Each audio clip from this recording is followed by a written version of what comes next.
Do you have any I have a question questions? regarding the when it comes to the order of doing these things. Is it always kind of in a set order? Do they always do HCl and then the acid followed by the hydroxide and carbonates?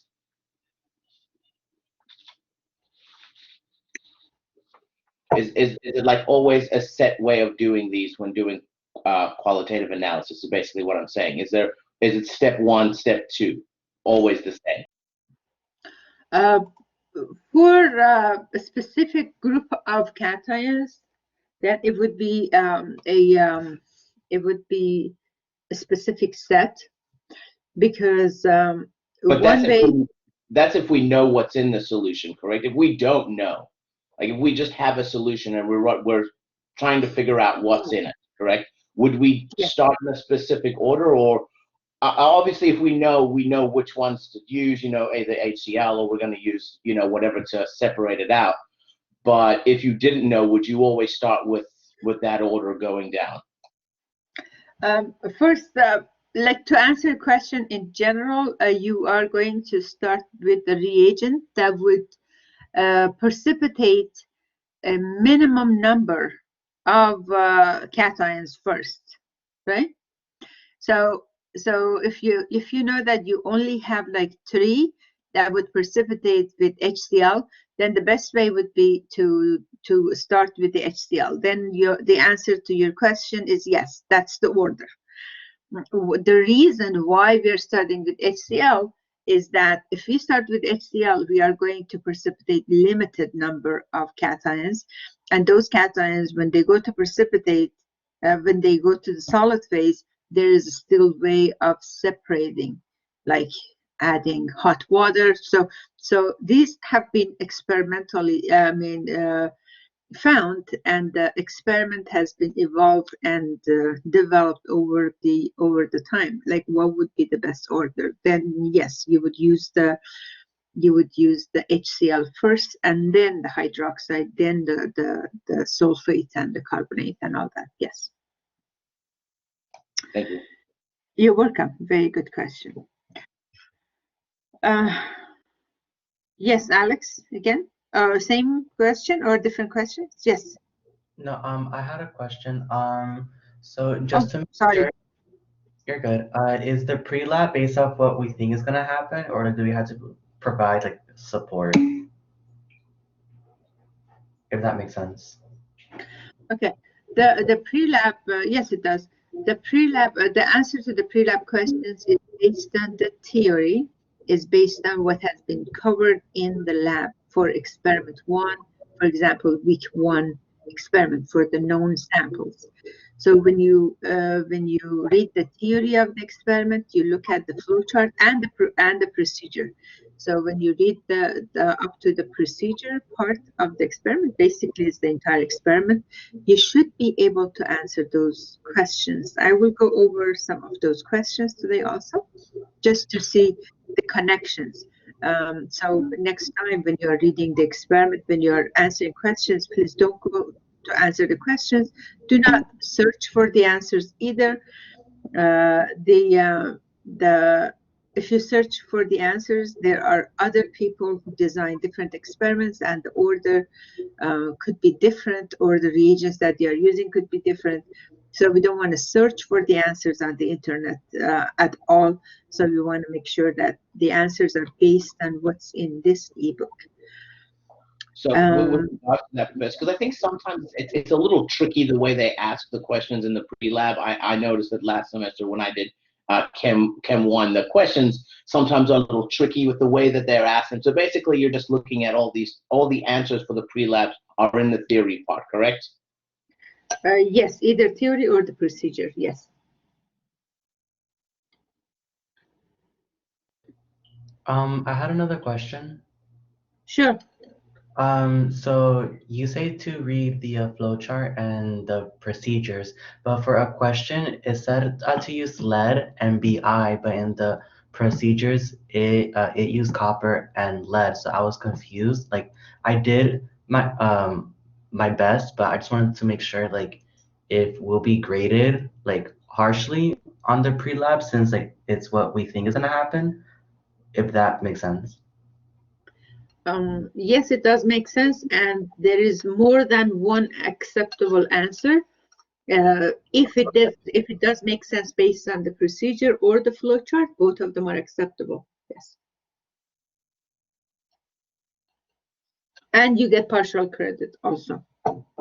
Okay, thank you. You're welcome. I have to close the door for. Okay.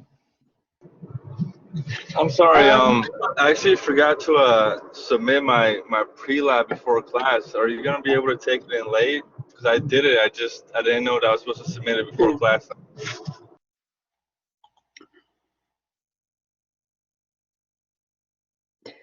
The pre-lab for experiment 1, it should give you extra 30 minutes. Do you have the extra 30 minutes to, or it doesn't show that extra 30 minutes for you? It says that is due at 11 a.m. Okay. It should take it up to, for this one, it would take up to 11:30 a.m. And when you listen to the pre-lab discussions today, of course, submit it now. But if you listen to the pre-lab discussions, you see that we give all the answers. I ask the same questions, and you get the answers now. And it's not fair to everybody else who turned in before the class. So I cannot take, if one rule, it has to fit all. So I cannot take any late assignments for same grade. If I take the assignments in late, then your grade would start at the lower, with the lower grade. So we don't want to wait and submit pre-lab after the lab starts. The pre-lab is before the lab. Okay, Yes. so I got until 11:30 pretty much. I'm gonna go submit it right now. Thank you. Okay, you're welcome. Okay. Any other questions before we start the actual experiment today? Talking about the experiment. I'm still waiting for my e-copy. It does expire after a semester, and that's why I do not have the and I'm waiting for the publisher to give me one new e-copy. So I'm going to look at the paper copy for today's experiment. Hopefully for next class, unless someone wants to share. Do we have a volunteer to share the first experiment? You can share just the flow chart with me, just the flow chart. If you could, any volunteers? I have to make you presenter first before you can share. You talking about the pre-lab we just did? No, the flow chart, just the flow chart, page 6 of the ebook. Any volunteers? Do you know how to share? I can do it. Who is it, Alex? Yeah, I could do it. Okay, I'm going to make you presenter. If you can share the ebook and scroll it down to page 6 when the flowchart is visible. Okay.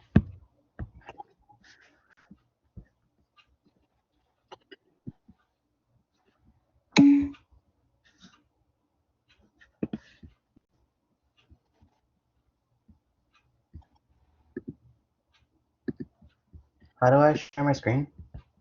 There is a next to the you have the purple double arrow clicked. Is it open? Your chat. Do you see the chat? Yeah. Yes. Okay. Next to the setting, there is a oh, is it next to the mic? My setting is next to the participants, and between the participant and setting, there's like a page with the arrow. Oh, okay. Yeah, I see it. You click on that, and then when you click on that, you go share application and a screen, a slash screen. Okay. And when you click on that, then choose the PDF. You have your book open already, right? Yeah. Okay. And can you scroll down to page 6 of the book? Okay.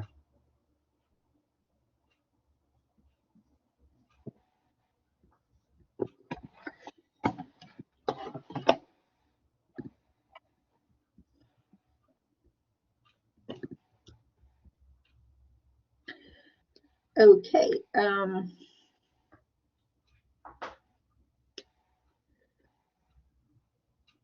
Is that good? Perfect. Thank you. Jonica, first of all, are you here? Yes, no? Yes. Jonica? Can you tell me if you have in a test tube that it could be either lead or it could be copper? What reagent would you use? Well, you would kind of use HCl because it would the lead would kind of come out of it. So The you lead would precipitate? Okay. to separate So out. perfect. So if it does precipitate, then you know you had lead. If it doesn't precipitate, then you know that you had copper, right? Okay, perfect. Correct. Caitlin, are you here? Perfect. If we have a white precipitate in a test tube, and we don't know if that white precipitate is a PbCl2 or AgCl, what would you do in order to distinguish? Is it an AgCl or PbCl2?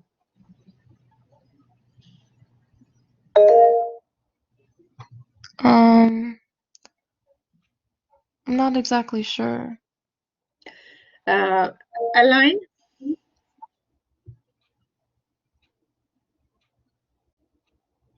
Yes. Yes. Can you tell me how would you know if it's AgCl or PbCl2? If you have a test tube that contains white precipitate, and it's either this or that, it's either AgCl or PbCl2, how would you know which one it is? I think you have to put it in a hot water bath. And then, what are you expecting to happen if you would then? Oh, you have to watch if it starts clouding, and then I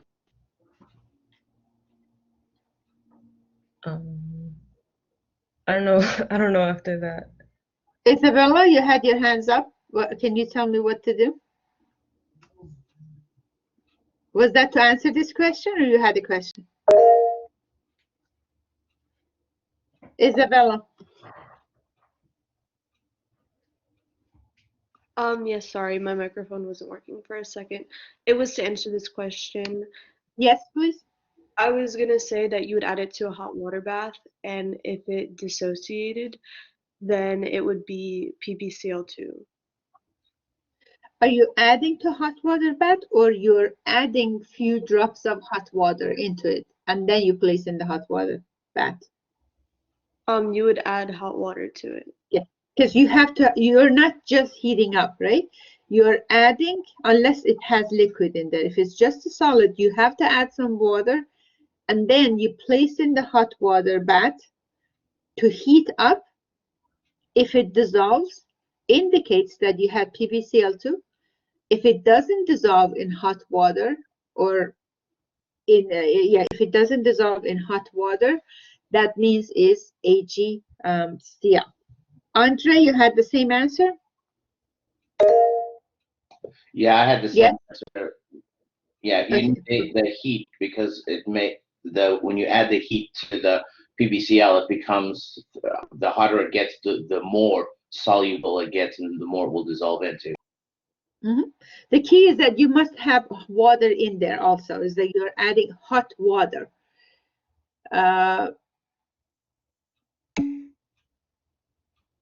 Okay.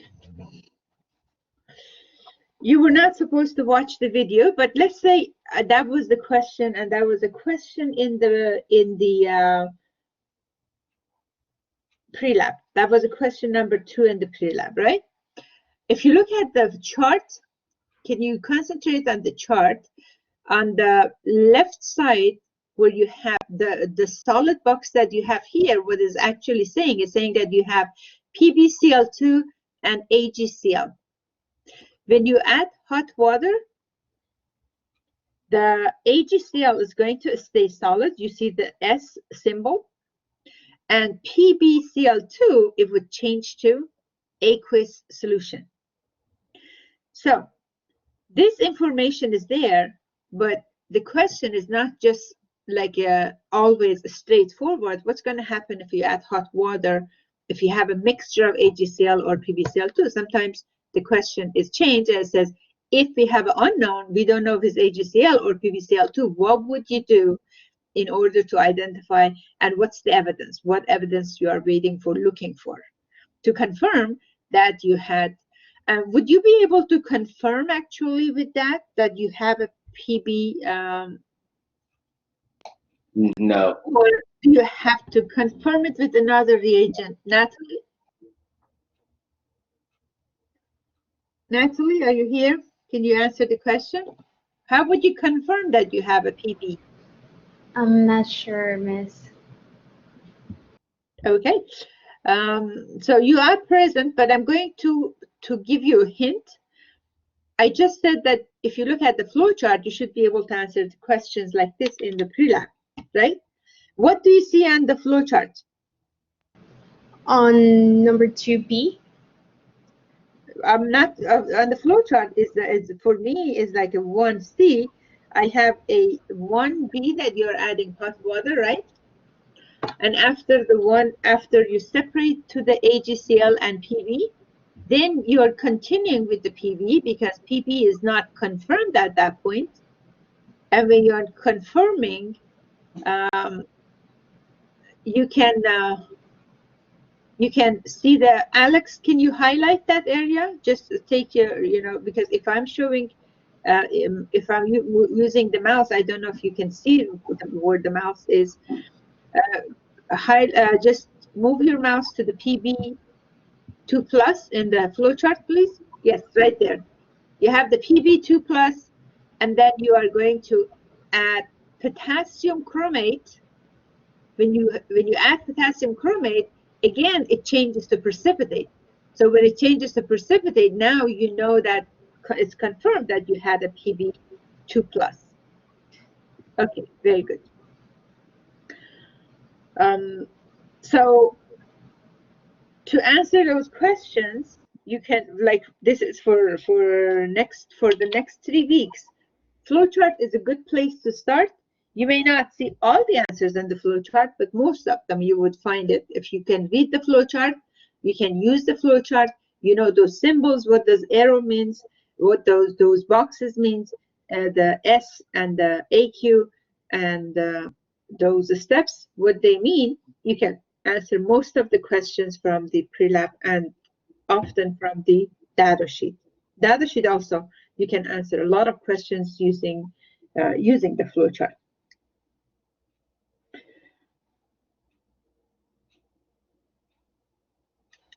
Okay. So would you call all these questions now. Yes. So would you call that process with the acid, the process with the potassium chromate, would that be your confirmation test from your primary? Yes, you are confirming that you have the lead, because it gives a very obvious yellow color precipitate that is unique to lead chromate. So what would be your primary test? Would that have been the HCl, or would that have been when you separated from the water?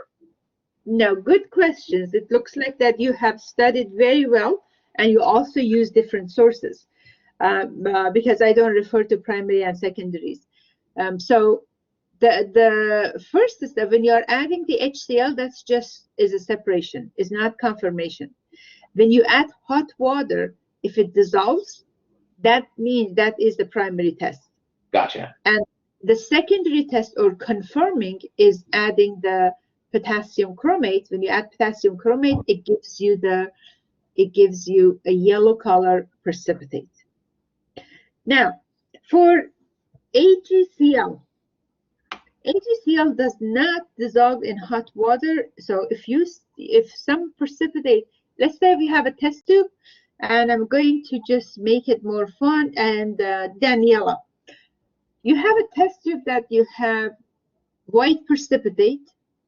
You add hot water to it, and some precipitate stays. Can you confirm you have AgCl?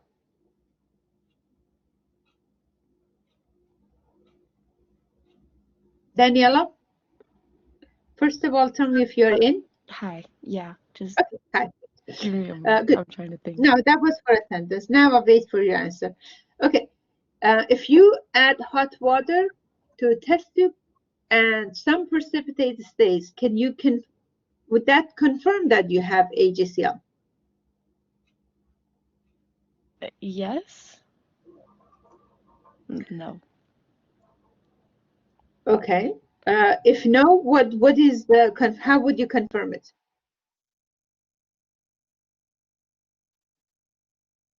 How would you confirm that you have AgCl? So that's just separation. I'm not entirely sure. Sabrina, I'm what do you lost. think? That's okay. So concentrate on the flow chart because Sabrina is going to explain. Yes, please. Would you have to add ammonia? You add ammonia, so that is like as Andre was saying, I believe that would be primary test. So if you add ammonia, what do you expect to happen? If you had HCl, what would happen if you add ammonia? If I had what? Ammonia. You said you're adding ammonia, right? Yeah. NH3. What will happen to HCl, to AgCl? You'd form a precipitate. If you look at the flow chart, is visible, right? You're looking at the screen with the flow chart. Yeah. Step number 1D is saying you're adding ammonia, right? Yeah. What happens underneath ammonia? You have Ag, NH3 and that is AQ or solid? Aqueous.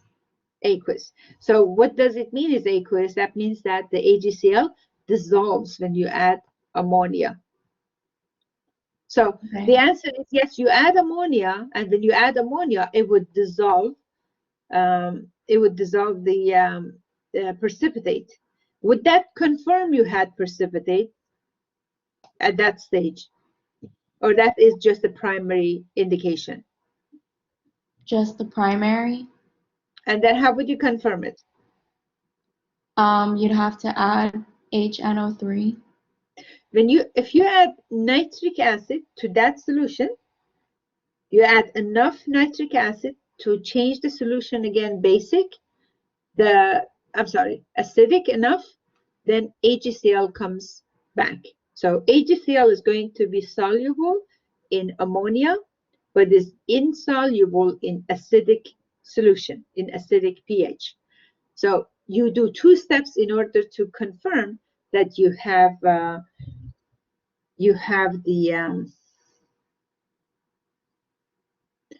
was it Sabrina or Simon?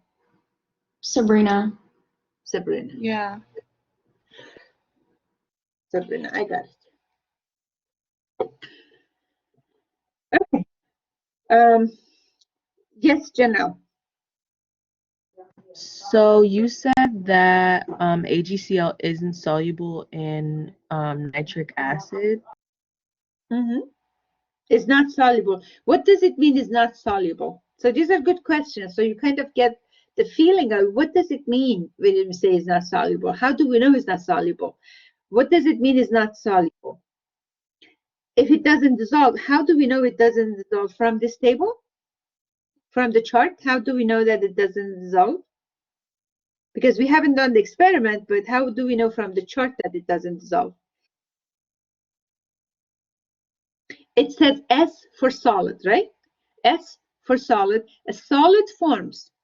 The HNO3 or NH3 or HCl, anything that you're adding, they are in the solution form.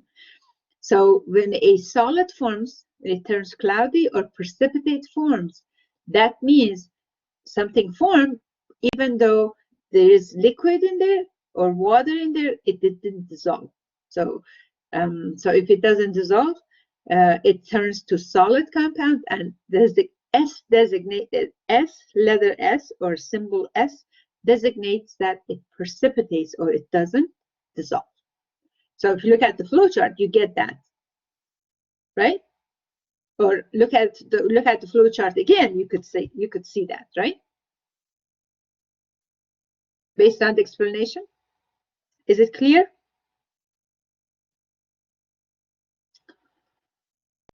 Yes, Right, Juno? it's clear. Yeah. Okay, perfect. Sorry, can you just go for me? Can you go back to the AG, the confirmation? Just go over that confirmation one time. What is happening? So once you get you've done your primary ammonia, and then you get the confirmation. What happens during that confirmation? What's the observation? The observation is that a white precipitate forms again. Okay, so it just reverts back to white precipitate. Yes. Okay, thank you. Ammonia is a basic solution, right? It's basic. Yeah. Is a base. So when you add to the solution, it makes it basic, and when you add acid, it reverses the process. Yes. Okay. How would you confirm? Let's ask next person. Nia, Simon, you have a question or answer for me? Yes, question? Answer for the question. Answer. Sure. For the question that's coming up, how would you confirm presence of bismuth?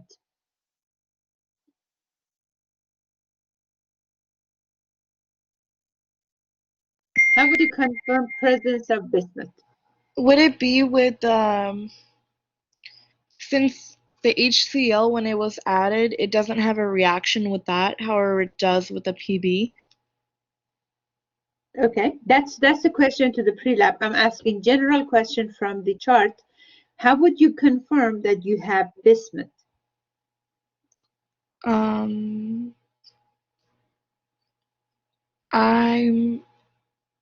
Would it be from, wouldn't it still be for the HCl though? When you add the HCl, the liquid portion contains, the aqueous solution portion contains the bismuth. Mm-hmm. It would be the Cu2 and yes, it did not precipitate. Yeah. Okay? It could be mixed already with the copper, with copper. Okay. So my question is, how would you confirm you have bismuth? And you or Nia, either one of you can answer that question. I know the answer if you want me to go. I can. Go ahead, please. You would add drops of sodium hydroxide and SnCl2 to the precipitate, and if a black precipitate to the solution, and if a black precipitate forms, it confirms the presence of bismuth. Yes, last step is to add the sodium hydroxide and SnCl2. It would form bismuth. Now, if you were starting from the unknown, you would have to make sure that there is no copper, because when you add copper, when you have copper, by adding like sodium hydroxide, copper is going to also precipitate. So basically, if you have a mixture of all these ions, first you should be able to separate, and after you separate, then you are going to confirm it. So if you look at the flow chart, first you have like up there before step 1A, you have 4 ions. You add the HCl as a 1A, you are separating the silver plus lead from copper plus bismuth. Copper and bismuth, they are in the aqueous solution form, and when you add H2SO4, this is just to make sure that there is no lead left over, and it doesn't do anything because you go from AQ to AQ, right? Aqueous to aqueous. So there's no indication there. From the after you add the H2SO4, H2SO4 is for different purpose. It's not separation. It's to remove leftover of PB if there is any. Then you are going to add ammonia. With the ammonia, bismuth will precipitate, but copper will stay in the solution. So if you have a test tube, this would be a question for Crystal. Crystal K. If we have a test tube that we don't know if it's bismuth or copper, what reagent we can use to identify? We have a solution, test tube with the solution. We don't know if this solution is bismuth or copper. What would you do?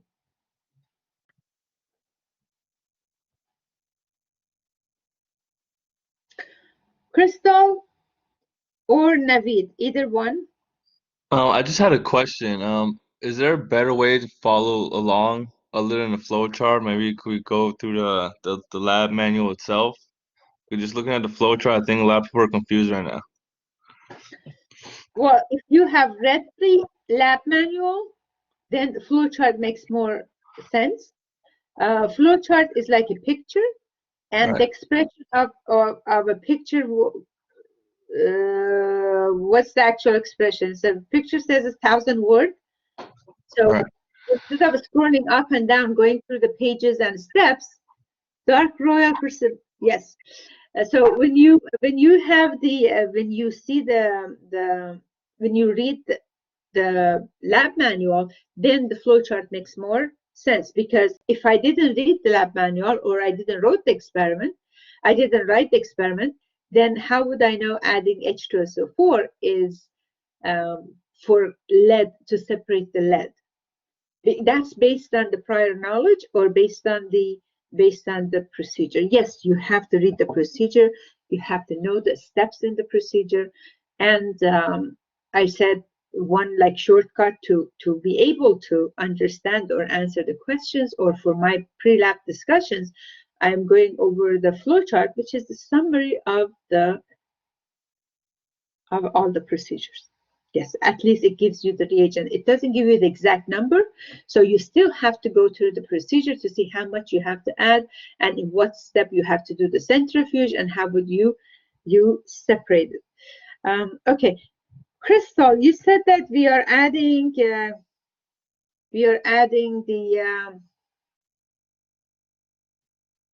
something, a dark blue color forms between copper and bismuth.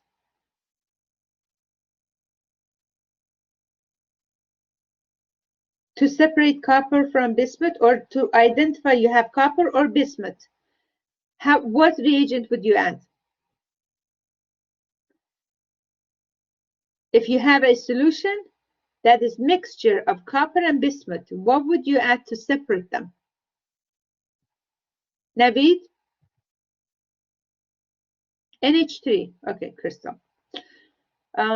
You add NH3, and can you explain what happens? You can write it or say it. What will happen if you add NH3? How would you know which part is copper, which part is bismuth?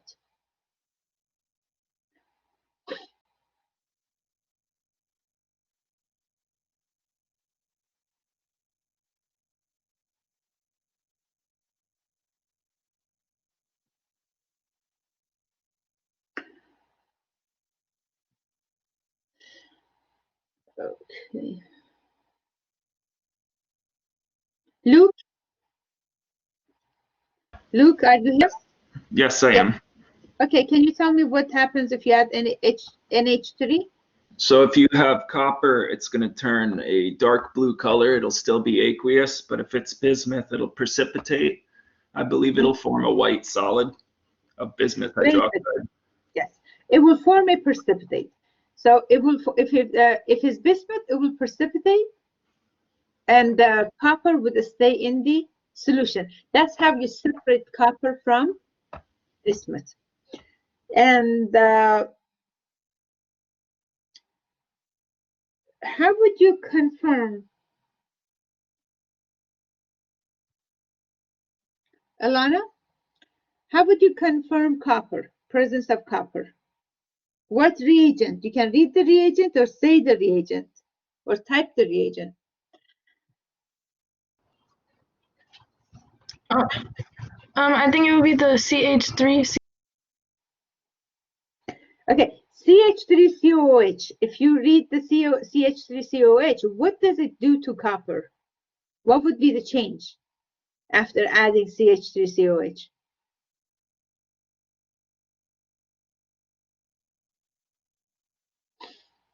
You see, it's coming from aqueous to another aqueous. That's just to make sure that the solution is acidic. It doesn't, NH3 is neutralized. It's not removed basically, but it is neutralized.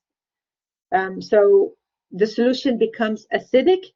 NH3, because it's base, now you're adding acid, you neutralize the base. And the next step of 2E, when you're adding your reagent of K4FeCN6, then you get a precipitate. When you get to the precipitate, that the color of that precipitate, like a maroon color precipitate, it confirms that you had copper. Okay, your questions. Do you have any questions? First of all, you need to read the experiment, because I did not put any grades today for the questions that you answered. I do remember, most of the responses. I do remember the participation, and I'm glad that many of you understood the experiment, and you're doing great. I just want to make sure, starting like next class, that all of you have clear idea about the techniques, the steps of the techniques, which is separation first, then identification. So you separate first, and then you identify it. And if one step identification is not enough, we have a next step, additional step that confirms. So you will see that by reading the experiment first to be able to, and you'll be able to answer the pre-lab questions. After the pre-lab discussions, because I'm going to finish the pre-lab discussions earlier, to give you time to watch the video. When you watch the video, if you can have like a Word document or open at the same time, or on piece of paper, or if you have your mini lab report open, make sure that you can write down your observation. For every step, write down your observation, because you do need your observation for your mini lab report. You need your observation to answer the questions on the for the post lab, to answer the post lab questions. So you answer the questions for pre-lab, submit the questions for pre-lab before the lab, because it says pre-lab. For next class, you have 3 assignments. One is a mini lab report for this part of the experiment. One is post-lab questions. And then the third one would be pre-lab for experiment 1, week 2. And were you all able to find the pre-lab assignment?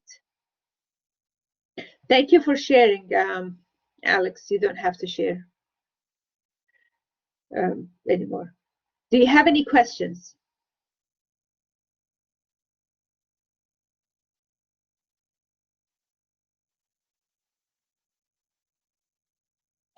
The mini lab report, you have to follow the format. It tells you when you open that document, when you go to the assignment, there is a folder also. There is a document that is called mini lab report. And then there is another one that is called how to draw the flowchart. So you follow that in order to draw the flowchart. But when you open the mini lab report, there is a table that you need to complete. That's basically in every step. It says what reagent is added, what are the ions that is formed. Sure. What ions are formed, what is the evidence for the reaction. If there is a step that nothing happens, like if you are heating something or you're centrifuging, nothing happens. So there is no evidence. So you don't have to put that in the flowchart. So you are going to draw your flowchart for mini lab report. You are going to complete the table for the evidences and the ions and all that for the first 4 weeks. Yes, Alex. And then you are going to write a paragraph for conclusion. The paragraph for conclusion is like basically how did you confirm presence of each one. When you write one, then it becomes easy, especially for next week, for the unknown, which is going to be the same procedure, because you see there is no procedure for the unknown. The procedure is the same as the known, but some of the ions are absent. And if some of the ions are absent, then you are going to just skip those parts. Okay, I'm still waiting for your questions before I stop recording, and I will call for attendance.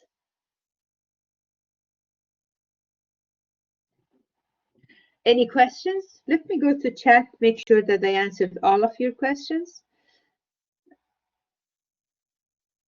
Yes, you can add the observation. You can use your observation as the conclusion, like how did you confirm presence of this and that, each ion. Perfect. For cation analysis, you have the mini lab reports only. After the first 4 weeks, then there is no mini lab report. There's only pre-lab and the data sheet.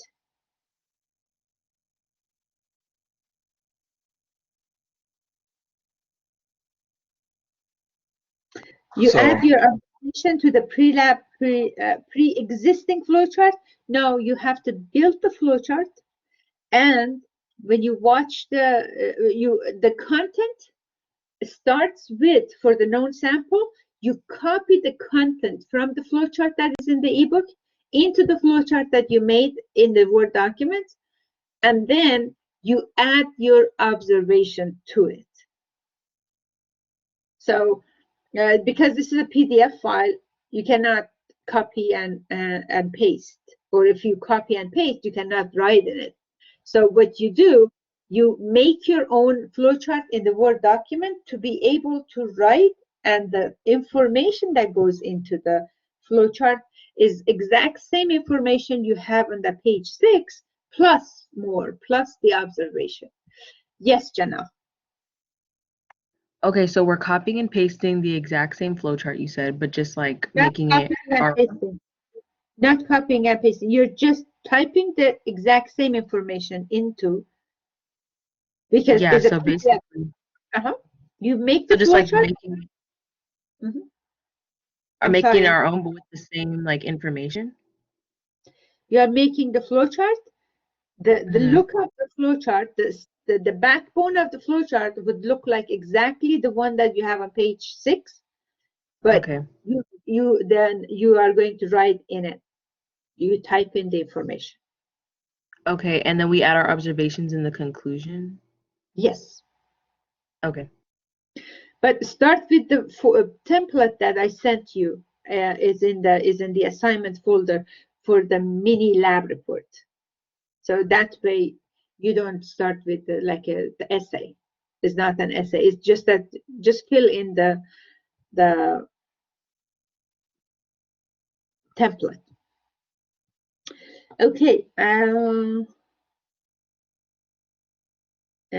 we do that for all the mini labs. Yes, it's the same.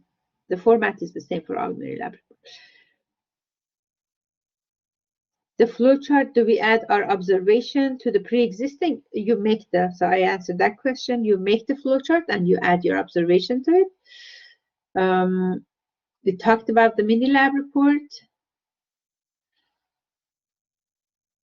Okay. Andre, I like your suggestions of watching and that video. The only thing that I want to make sure your answers to the post-lab questions and your answers for the flowchart, your observation should be based on the video that I have it, because that's based on the setting at the central campus. I didn't understand this going into this at all, and I can't. It's very hard for me to do a pre-lab questions when I don't understand or don't have a. And that was just a 10-minute video. I mean, they do use different things, but it's not an informational, but it just tells you what it is. It's very good, though. Yes, it is very good. It's a good suggestion. I just said be careful. When you're answering, because they use they actually use the H2S in as their acid. They're using the H2S to do it, but you don't do it because of the corrosiveness of it. Yes. So there are differences, but the theory is it's just an intro, and it was a good explanation. It is very good. Yes. What they wanted, what qualitative analysis was. Very good. Yes. Very good. Very good. Yes. Okay. Any other questions? No. Alex, you had a question. Make sure that we remake the same flowchart. Yes, for mini lab report. And that's for the mini lab reports. Yes. That's not the only thing that goes to mini lab report is a flowchart, a table, and conclusion.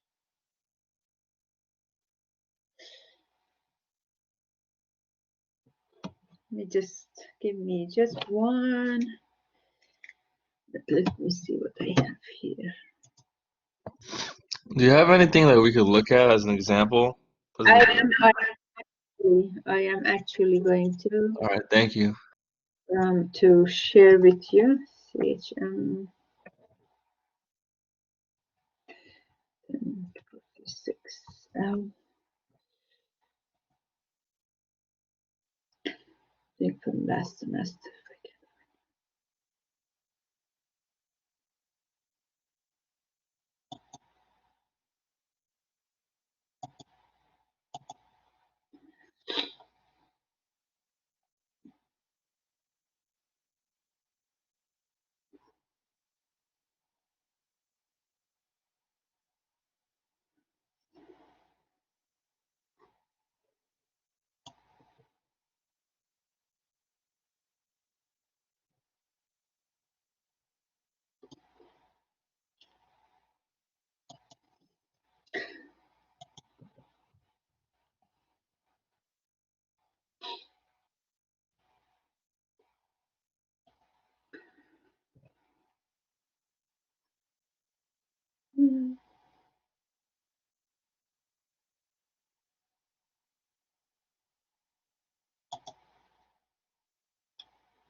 I'm looking for the mini lab report.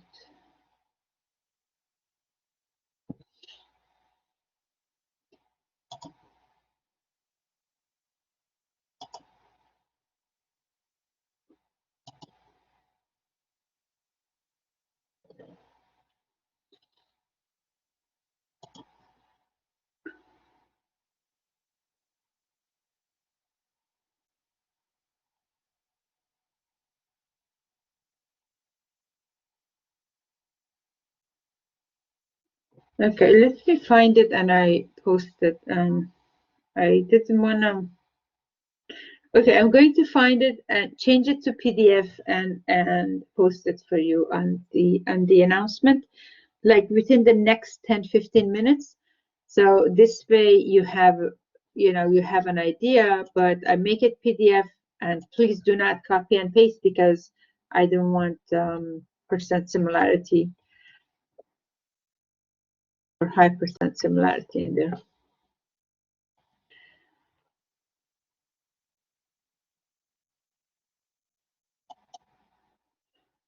Okay.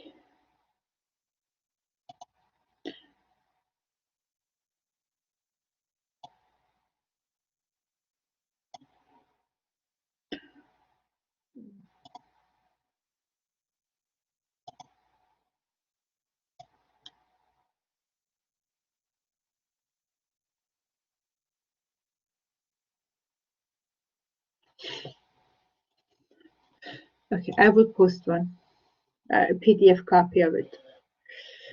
Okay, let me call for attendance. Megan? Here.